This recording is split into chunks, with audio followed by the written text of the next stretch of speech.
मृतिका निर्वस्त्र अवस्था में है। लाश को देखने से यह प्रतीत होता है कि उसे गैंग रेप के बाद सबको ठिकाने लगाने के उद्देश्य से यहाँ फेंका गया हो। उसके चेहरे, गर्दन एवं शरीर पर कांटे एवं कई अन्य जख्म मौजूद हैं। उसके हाथ पैर आदि रस्सी से बंधे हुए हैं। उसे जिस किसी ने हवस का शिकार बनाया, उसने मृतिका को काफी दरिंदगी के साथ मौत के घाट उतारा हो।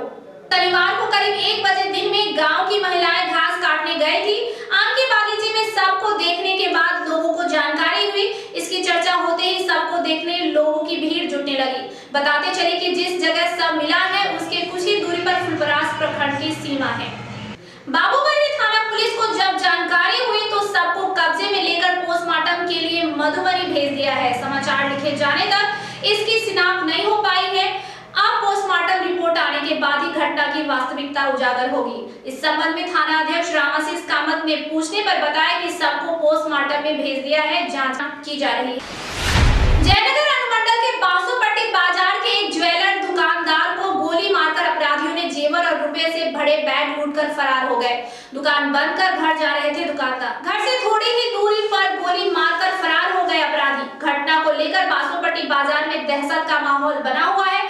घटना के बाबत जानकारी है कि बासोपट्टी बाजार में अज्ञात अपराधियों ने ज्वेलर्स दुकानदार मुकेश कुमार शाह को गोली मारकर रुपए व ज्वेलरी से भरा हुआ बैग लूटकर फरार हो गए। घटना शुक्रवार की रात करीब 8 बजे की है। जख्मी दुकानदार को पीएससी में प्राथमिक इलाज के बाद गंभीर अवस्था में दरभंगा रेफर कर दिया गया है। घटना को लेकर बासोपट्टी बाजार में दहशत फैल गया है। अपराधियों की संख्या 3 बताई गई है, जो एक ही बाइक पर सवार थे। प्रत्यक्षदर्शियों ने बताया कि दुकानदार अपनी दुकान बंद कर पैदल ही अपना घर गुदरी बाजार जा रहे थे। पीछे से अपाची बाइक पर सवार 3 अपराधियों ने घर से थोड़ी ही दूरी पर चाकू से हमला कर रुपए व ज्वेलर से भरा बैग लूटने का प्रयास किया, लेकिन बैग छीनने में सफलता नहीं मिलने पर व्यवसायी को गोली मार दिया। इसके बाद बैग लेकर अपराधी फरार हो गए। घटना की सूचना मिलते ही बासोपट्टी थाना पुलिस मौके पर पहुंचकर घटना की जांच शुरू कर दी है। थानाध्यक्ष बासोपट्टी बाजार के चारों तरफ नाकेबंदी कर अपराधियों की धरपकड़ शुरू कर दिया है। कितने की लूट हुई है अभी तक ये पता नहीं चल पाया है। जबकि व्यवसायी की गंभीर अवस्था को देखते हुए प्राथमिक उपचार के बाद तुरंत जिक्र कर दिया। इस घटना में बासोपट्टी बाजार में भय व दहशत का माहौल बना हुआ है। बिस्फी थाना क्षेत्र के नूरचौक चौक के समीप उल्फत हुसैन के मकान से संदेहास्पद स्थिति में एक युवक का शव मिलने से क्षेत्र में सनसनी फैल गया है। बिस्फी थाना के द्वारा बरामद की गई शव की पहचान बेनीपट्टी निवासी मोहम्मद गुलाब के 15 वर्षीय पुत्र सोनू के रूप में की गई। मृतक के पिता एवं मृतक नूरचौक चौक स्थित बरसों से कपड़ा सिलने वाले दुकान खोलकर टेलर का काम करता रहता था। माता पिता घरेलू कार्य से बेनीपट्टी गए थे। इसी दौरान मृतक का शव दुकान में एक दीवार से लटका हुआ था। एक ग्राहक ने देखा। इसकी सूचना लोगों ने तत्काल बिस्फी थाना को सूचना दी। मौके पर बिस्फी थानाध्यक्ष संजय कुमार शव को कब्जे में लेकर परिजनों को इसकी सूचना दी। शव को पोस्टमार्टम में भेजकर पुलिस घटना की जांच कर रही है।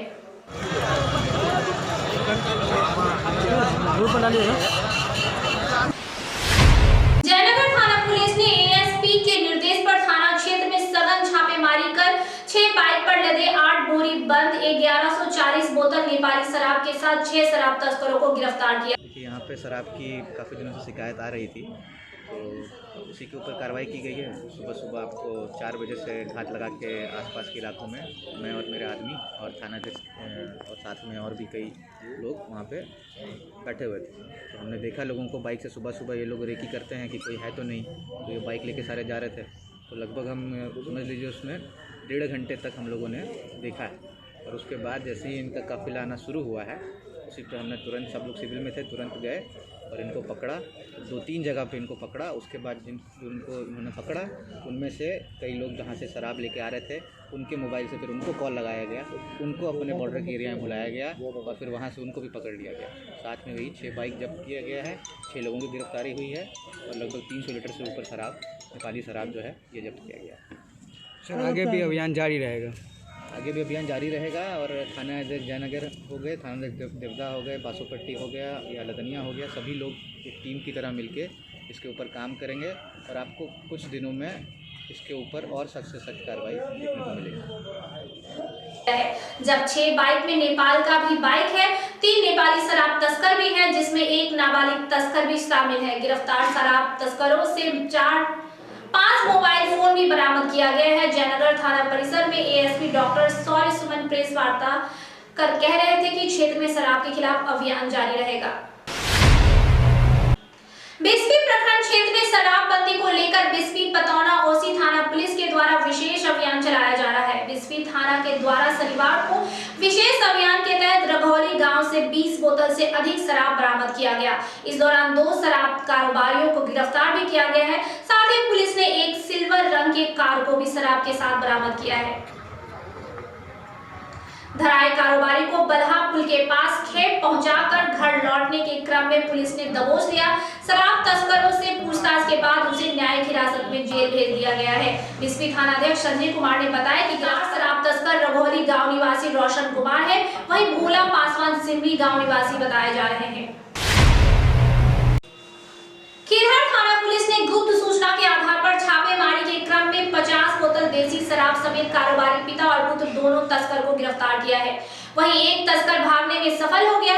जानकारी के अनुसार गुप्त सूचना के आधार पर एएसआई फिरोज अहमद खान ने खीरहर गांव निवासी कपिलेश्वर पासवान के दरवाजे पर पहुंच जहां पुलिस को देख सब भागने लगे। पुलिस ने तत्परता दिखाते हुए खदेड़ कर 2 तस्करों को धर दबोचा, जिसकी पहचान कपिलेश्वर पासवान व उनके पुत्र मोहित पासवान के रूप में हुई है। वहीं इनके दूसरे पुत्र सरोज पासवान भागने में सफल हो गए। इस बाबत थानाध्यक्ष अंजेश कुमार ने बताया कि गिरफ्तार दोनों तस्कर को जेल भेज दिया गया है।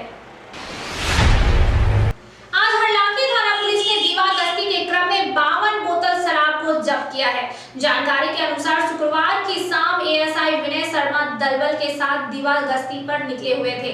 इसी क्रम में उमगांव के नहर पुल के समीप पुलिस वाहन को दूर से देख नेपाल से शराब लाकर आ रहे एक तस्कर ने शराब की बोरी को फेंक वापस नेपाल भाग गया।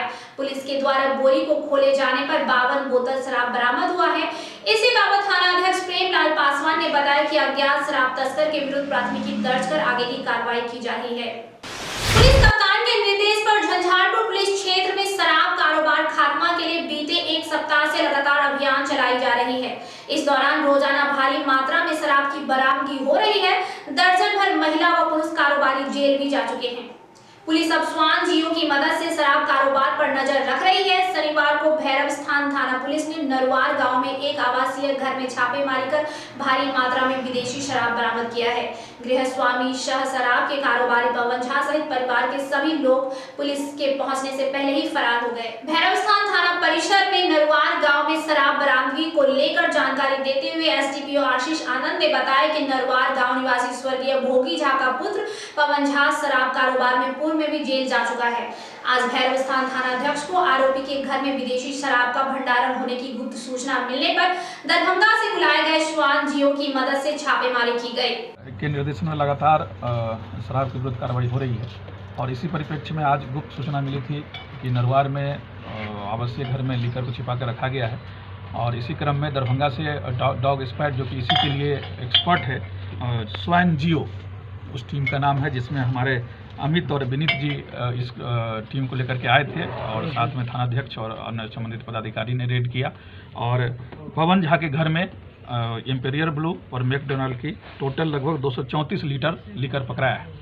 इनका आपराधिक इतिहास भी पता किया जा रहा है और इस संदर्भ में बहुत कड़ी से कड़ी कार्रवाई भी की जाएगी, प्राथमिकी दर्ज की जा रही है। गिरफ्तारी भी हुई है? नहीं, गिरफ्तारी नहीं हुई है, वो लोग वहाँ नहीं थे और लेकिन उनके आवासीय घर से सारा फोटोग्राफ्स है और इस पर बहुत विधि संगत कार्रवाई हम लोग कर रहे हैं। सर, जिस घर से बरामद हुई उस घर को सील करने का प्रावधान है क्या? इस संदर्भ में जो भी विधि संगत कार्रवाई होगी वो किया जाएगा। ये देखिए कानून तो शुरू से है और इस संदर्भ में कारोबारी की पवन झा के घर की तलाशी लेने पर कुल 234 लीटर विदेशी शराब बरामद की गई। बरामद शराब में इंपेरियल ब्लू के 14 कार्टून में 336 बोतल और मैकडोवेल के 12 कार्टून में 286 बोतलें शामिल हैं।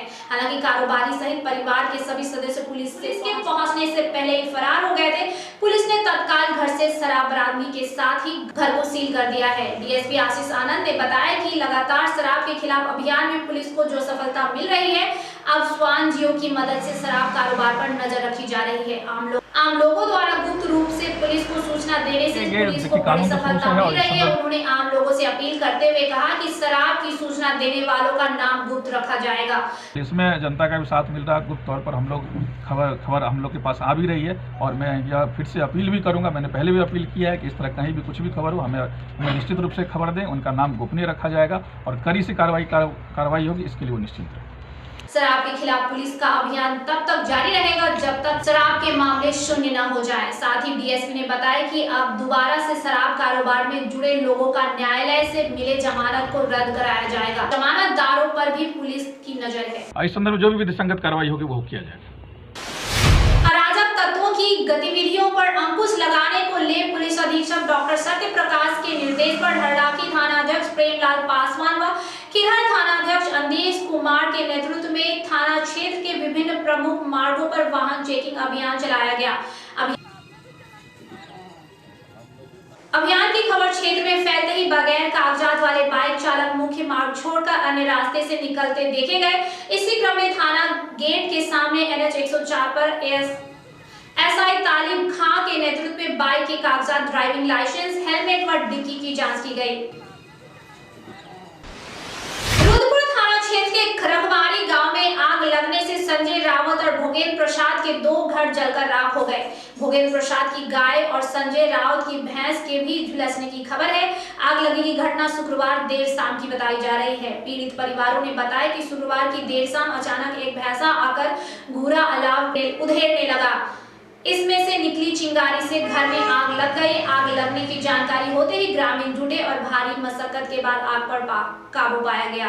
अंचलाधिकारी प्रवीण कुमार वत्स ने कहा कि आग लगी घटना से जुड़ी एक आवेदन प्राप्त हुई है। कर्मचारी को घटनास्थल पर जाकर जांच करने का आदेश दिया गया है। अंधराठाई में विद्यालय भवन का निर्माण कार्य दूसरे दिन शनिवार को भी बंद रहा।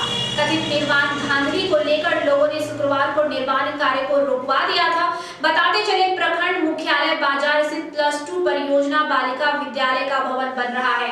बिहार राज्य शैक्षणिक आधारभूत संरचना विकास निगम लिमिटेड निर्माण एजेंसी है। भवन निर्माण की प्राक्कलन राशि तकरीबन 1,73,00,000 रुपए की है। इस राशि से कक्षों का एक 3 मंजिला विद्यालय भवन बनाना है। सूत्रों के अनुसार घटिया निर्माण की खबर पाकर शुक्रवार को गांव के कुछ सामाजिक राजनीतिक कार्यकर्ताओं ने निर्माण स्थल पर आकर चल रहे निर्माण कार्य को देखा था।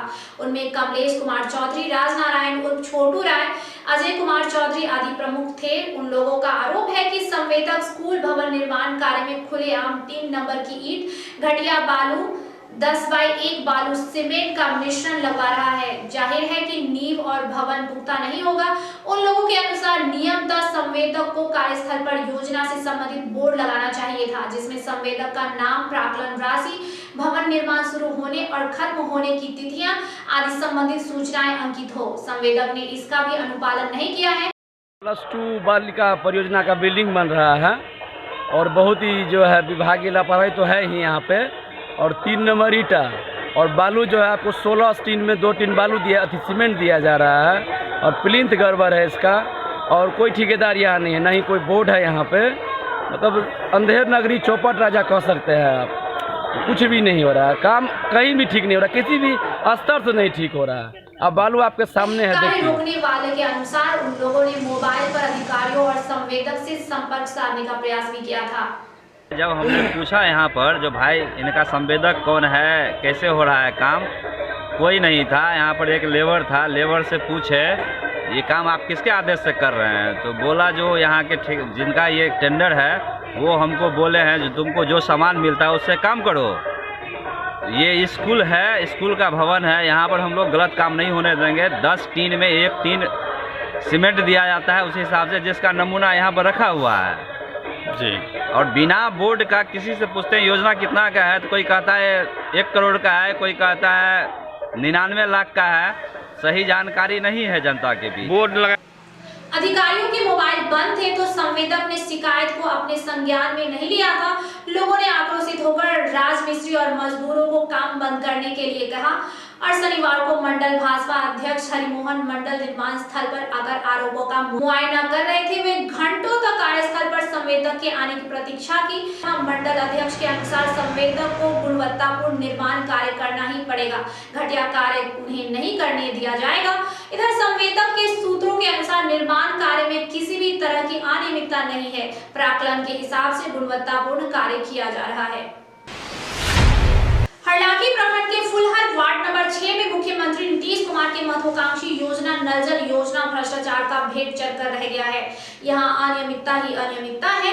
इतना ही नहीं, जिस होकर पाइप गया है गंदगी का अंबार लगा हुआ है, कोई देखने वाला नहीं है, पाइप आधा अधूरा पड़ा हुआ है। हाँ, नल जल योजना से मुखिया एवं वार्ड सदस्य का जेब गरम जरूर हो रहा है। वीडियो अरविंद कुमार सिंह ने हर जगह जाकर सबको हिदायत भी दी, लेकिन फिर भी नहीं हुआ नल जल योजना चालू। मिली जानकारी के अनुसार फुलहर वार्ड नंबर 6 में वार्ड सदस्य वीणा देवी के बदले उनका प्रतिनिधि मुकेश शर्मा के द्वारा वार्ड में नल जल योजना का काम कराया जा रहा है। मुकेश शर्मा के ऊपर प्रधानमंत्री आवास योजना में भी एक बार ठगी का आरोप है। हालांकि उस समय लाभुक का पैसा लौटा दिए जाने की बात कही जा रही है।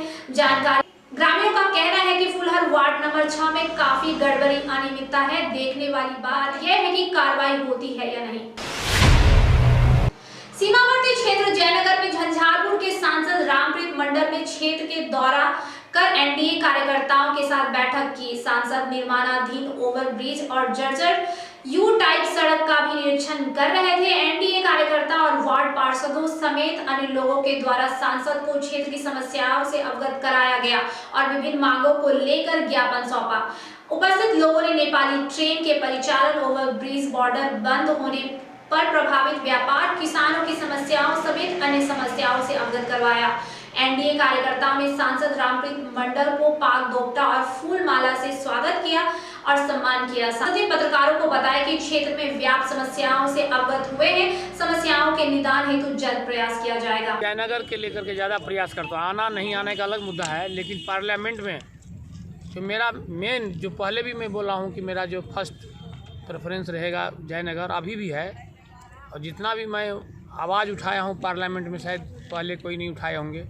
और मेरा खास करके इसीलिए ये मुद्दा है कि पूरे हमारे क्षेत्र में एक तो जयनगर ही रह गया है। अभी झंझारपुर से भी नहीं गाड़ी चल रही है और क्षेत्र में यही जयनगर है। मैं हमेशा आवाज़ उठाता हूँ, माननीय मंत्री जी से भी बात करता रहता हूँ। अभी मैं डीसीएम से बात किया हूँ और 350 करोड़ रुपया हमारे इस क्षेत्र के लिए लास्ट जो बजट हुई थी अभी, माननीय रेल मंत्री जी हमारे जयनगर के लिए, खास करके बद्रीवास जयनगर नेपाल को जोड़ने के लिए जो है वो किए हैं। और आप लोगों का सहयोग रहेगा, यह जो है चौथा स्तंभ है। तो मैं और ये बात उठाता रहूँगा, जनवरी के फर्स्ट वीक से जाऊँ। भरोसा दिलाता हूँ कि सर ये छोटी रहीका सेंट्रल कोऑपरेटिव बैंक के जिला शाखा में शनिवार को नाबार्ड के निरीक्षण अधिकारियों के साथ निदेशक मंडल की बैठक हुई। सहकारी बैंक के चेयरमैन ब्रह्मानंद यादव की अध्यक्षता में आयोजित की गई बैठक में सहकारी बैंक की माली हालत को सुदृढ़ करने के लिए कई अहम मुद्दों पर चर्चा हुई, जिसमें ओटीएस लागू करने, ग्रुप लेवल कमेटी ऋण का आदान प्रदान, धान अधिप्राप्ति शामिल थे। नाबार्ड से आए मुख्य निरीक्षी अधिकारी सुमित कुमार ने बैंक की माली हालत सुधारने के लिए कई सुझाव दिए, जिसमें डिफॉल्टर और सीसीसी ऋण धारकों से शिविर लगाकर समझौता कर ऋण वसूलने, गारंटी लेकर पैक्सों का धान की अधिप्राप्ति करने, जमा वृद्धि लागू करने आदि सुझाव शामिल है। बैंक के अध्यक्ष ब्रह्मानंद यादव ने नाबार्ड के निरीक्षण अधिकारियों के समक्ष बैंक के माली हालत को दर्शाते हुए इसमें सुधार के लिए किए जा रहे प्रयासों का विस्तार से बताया। वहीं उपाध्यक्ष विश्वजीत ने ऋण वसूली और ग्रुप लोन पैक्स के माध्यम से करने का प्रस्ताव दिया। बैठक में निदेशक मंडल के सदस्य हाफिजुल्लाह, रामानंद झा, नवेंदु झा, दीना झा, पूनम देवी, किशोरी शाह, देव कुमार यादव, अनुज झा, प्रबंधक निदेशक अनिल कुमार गुप्ता, धीरेन्द्र झा, नागमणि व अन्य मौजूद थे। आज के लिए इतना ही। देखते रहिए चौथा स्तंभ डिजिटल न्यूज। नमस्कार।